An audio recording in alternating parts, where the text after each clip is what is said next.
they cannot go to court. Now, it is very obvious why the farmers are agitated. Because the government is destroying the livelihoods of India's farmers.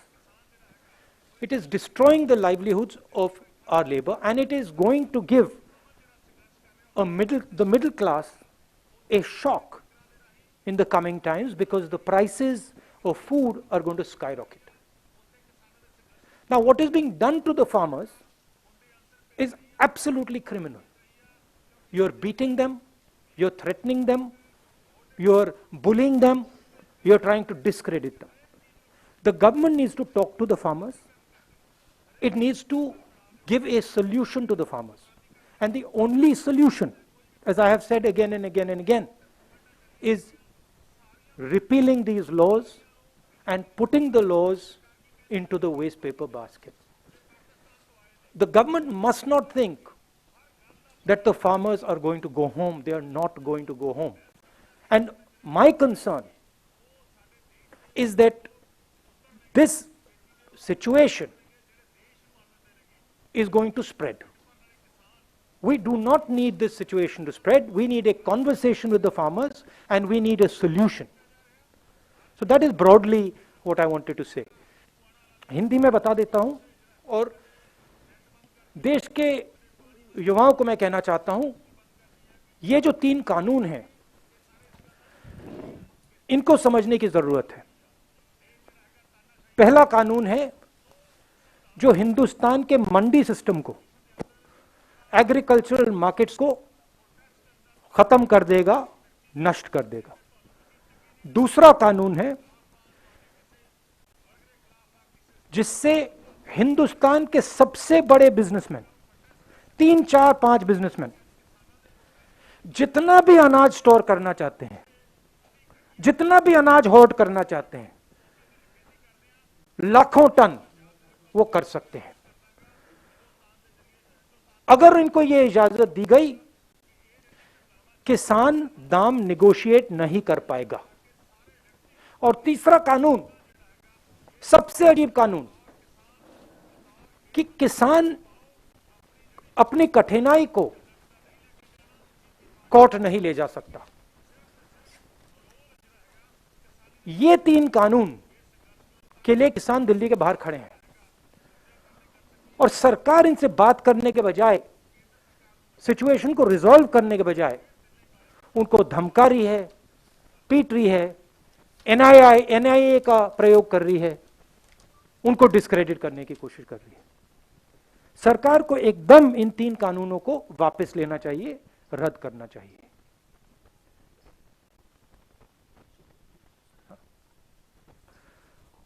और आज जो हो रहा है Shambhu border पे, तो सरकार इन पे आक्रमण कर रही है, को मार रही है, ये बिल्कुल गलत है। अब आपके सवाल। Thank you sir. we'll Can I have start. some water? Yes sir. Siddharth, we'll begin with you.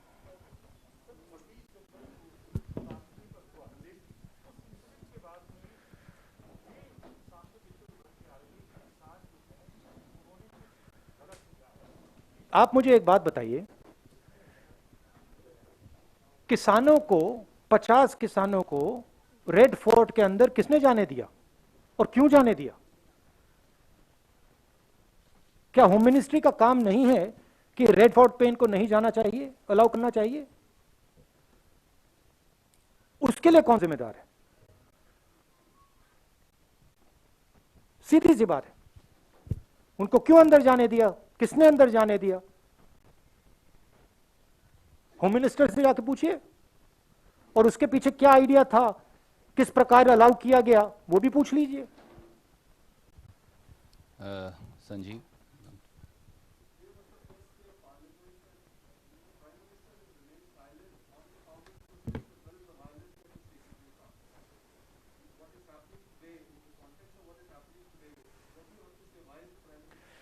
See, the Prime Minister,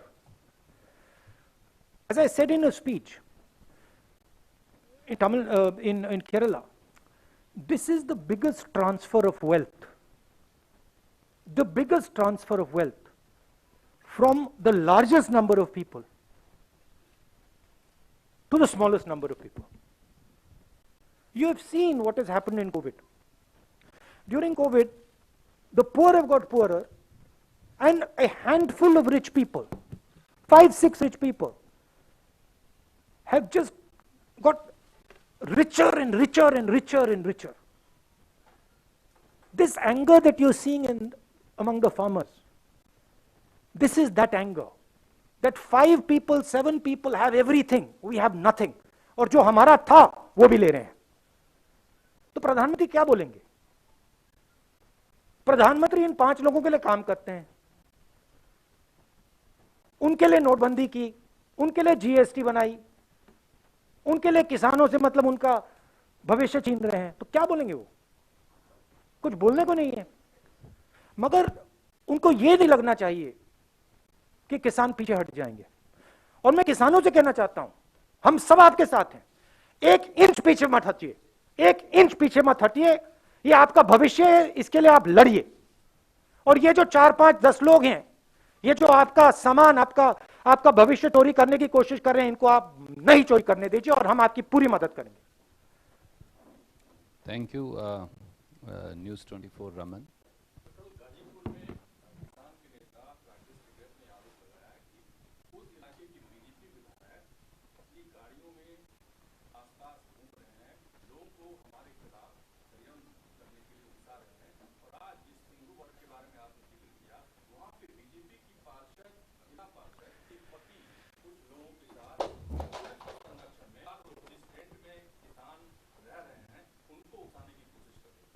देखिए, ये गलत फहमी है बीजेपी को. इसमें अभी एक इशू है कि देश के किसानों को, मैंने केरला में, तमिलनाडु में बात की, देश के किसानों को ये कानून अभी तक डेप्थ में समझ नहीं आए हैं.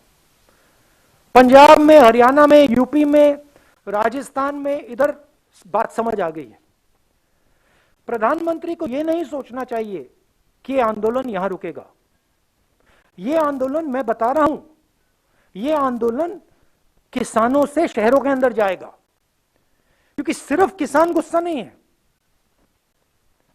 हिंदुस्तान में अब लाखों युवा हैं जिनसे इन्हीं 5-10 लोगों ने, प्रधानमंत्री ने रोजगार छीना है. उनको भविष्य नहीं दिख रहा है. ये पूरा का पूरा आंदोलन शहरों में फैलेगा. मैं प्रधानमंत्री से कह रहा हूं, उससे नुकसान होने वाला है, देश का नुकसान होने वाला है. आप किसानों से बात कीजिए, इससे चुप कीजिए, इन कानूनों को वापस लीजिए, नहीं तो देश का नुकसान होगा. सुनील फ्रॉम. देखिए, ये जो इंस्टेबिलिटी है, इस इंस्टेबिलिटी से देश को फायदा नहीं हो रहा है. ठीक है, अन्याय किया है. अन्याय को ठीक करने के बिना इंस्टेबिलिटी नहीं जाएगी. मगर मैं कह रहा हूं कि इंस्टेबिलिटी से फायदा नहीं है. बातचीत करना है और इसको रिजॉल्व करना है, जल्दी से जल्दी करना है.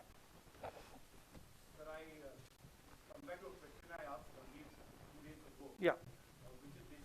Did he not answer it?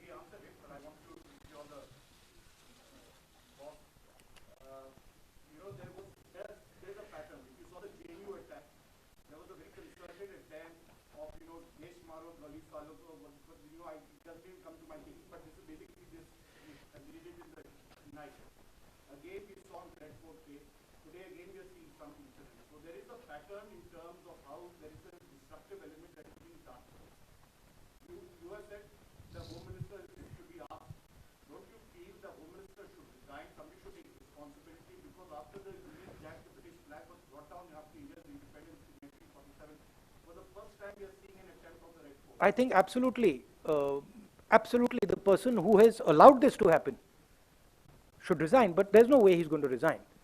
I mean, the BJP doesn't take responsibility for its actions, so I don't expect him to resign. But the whole idea is to discredit the farmers. Look, this is a genuine voice. This is a genuine voice, and it is the voice of India that is speaking. ये देश की आवाज है, प्रधानमंत्री को सुननी ही पड़ेगी। और मैं बता रहा हूं, अगर नहीं सुनेंगे ये फैलेगा, ये बाकी प्रदेशों में जाएगा, इसको आप सप्रेस नहीं कर सकते। मेरा काफी एक्सपीरियंस है, अब 15 साल पॉलिटिक्स का एक्सपीरियंस है, इसको आप सप्रेस नहीं कर पाएंगे, ये फैलेगा और जोनों से फैलेगा। पीटीआई भाषा अनवर।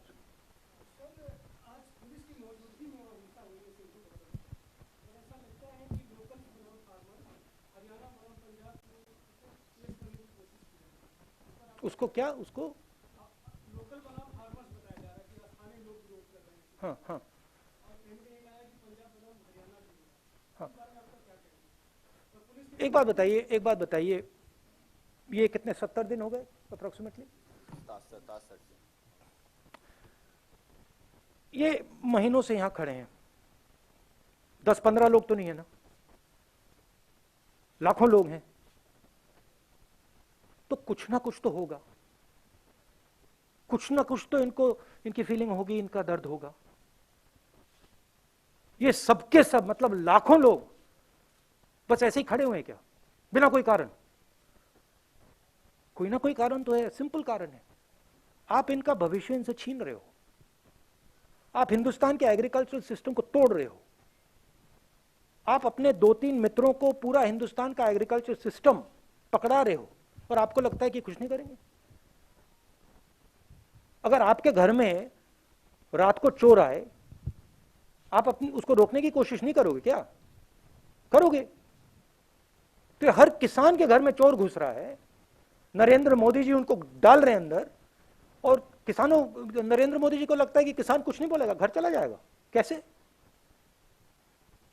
सवाल ही नहीं उठता। और चोरी सिर्फ किसानों से नहीं हो रही,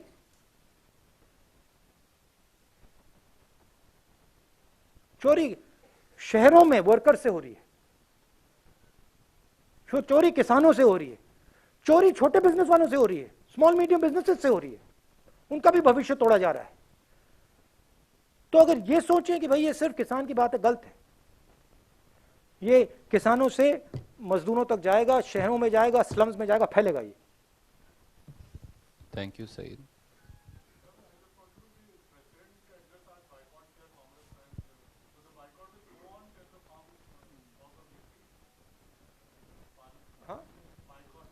Well, that's something that we'll discuss, but we decided to boycott the president's address because we did not see the relevance of going there, and we didn't see the relevance of going there, and we wanted to stand in solidarity with the farmers. We'll decide that, and I don't think we need to tell you that now. दाना।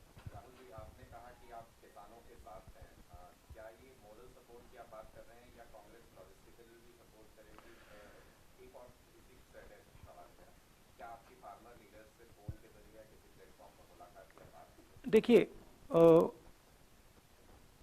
हमारा गोल है कि ये जो चोरी हो रही है, इसको मैं चोरी कहता हूं और कुछ नहीं है, ये चोरी रोकी जाए।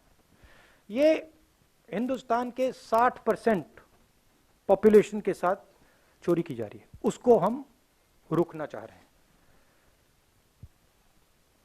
जिस प्रकार से हम किसानों की मदद कर सकते हैं, जो भी उन्होंने हमसे मांगा हम करेंगे।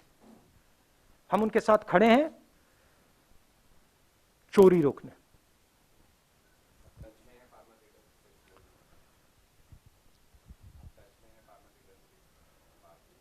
मैं डायरेक्टली टच में नहीं हूं, बट हमारे लीडर्स मतलब इंफॉर्मेशन तो आता रहता है।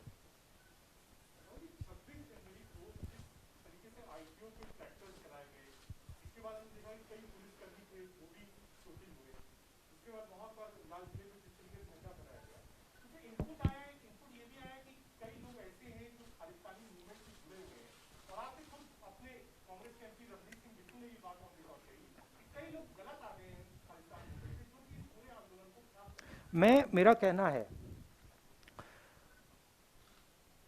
आपने एक स्पेस खोली हुई है, आप किसानों से डिस्कस नहीं कर रहे हो, आपने मतलब एक यहां पे आंदोलन खड़ा है, पॉलिटिकल स्पेस है, आपको जल्दी से जल्दी उस स्पेस को बंद करना चाहिए। आप सरकार है, क्योंकि इससे देश का फायदा नहीं हो रहा है। तो हमारा कहना है इसको आप जल्दी रिजॉल्व कीजिए, आप टाइम जाया मत कीजिए। इसमें जो हमारे किसान हैं उनसे आप जल्दी से जल्दी बात कीजिए और इसको रिजॉल्व कीजिए और सिचुएशन को ठंडा कीजिए, यह हमारा कहना है। उसमें दो तीन गलत प्रकार के लोग हों वो ठीक है, उन पर आप एक्शन लीजिए, मगर जो लाखों लोग खड़े हैं वो जेन्युइन लोग हैं।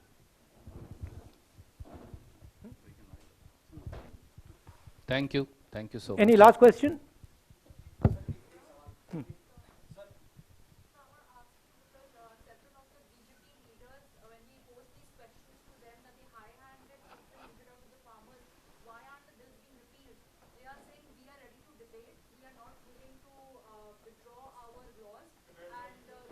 But tell me one thing, simple thing. BJP said we will withdraw these laws for 3 years, right? 2 years. If you're ready to withdraw them for 2 years, why can't you withdraw them? What is the problem? Then after 2-3 years you bring them back, try again.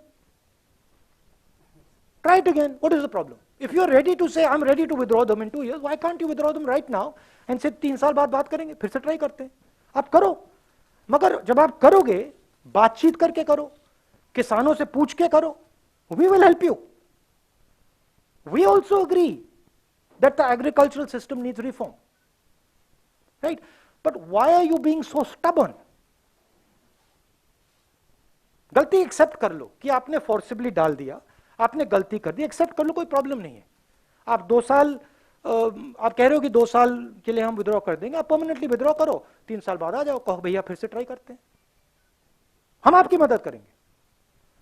हमें resolution चाहिए। Thank you.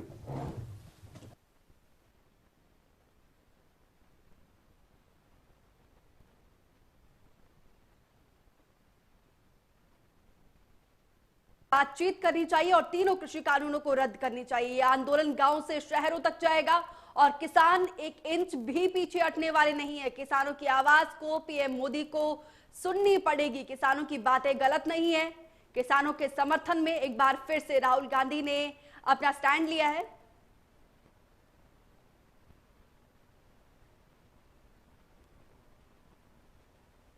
तो किसानों को धमका रही है सरकार, ये बड़ा आरोप केंद्र सरकार पर राहुल गांधी ने लगाते हुए कहा है और साथ ही साथ सवाल पूछे कि लाल किले पर किसानों को किसने जाने दिया। गृह मंत्रालय से पूछे लाल किले पर किसने जाने दिया, ये सवाल पूछा है राहुल गांधी ने। सिंघू बॉर्डर पर किसानों पर कार्रवाई गलत है और केंद्र सरकार को जल्द से जल्द किसानों से बातचीत करनी चाहिए और तीनों कृषि कानूनों को रद्द करने की अपील एक बार फिर से राहुल गांधी ने की है और साथ ही साथ बड़ा आरोप लगाते हुए कहा कि किसानों को धमका रही है केंद्र सरकार। और लाल किले की हिंसा को लेकर भी राहुल गांधी ने सवाल पूछे कि लाल किले पर आखिर किसने जाने दिया। ये सवाल गृह मंत्रालय से पूछा है और किसानों के समर्थन में एक बार फिर से स्टैंड लेते हुए राहुल गांधी ने कहा कि वो पूरी तरीके से किसानों के साथ है और पीएम मोदी को जल्द से जल्द किसानों से बात करने की अपील की और तीनों कृषि कानूनों को रद्द करने की एक बार फिर से राहुल गांधी ने अपील की है। राहुल गांधी ने बड़ा आरोप लगाया है कि केंद्र सरकार किसानों को धमका रही है, केंद्रीय एजेंसियों का इस्तेमाल गलत तरीके से किया जा रहा है।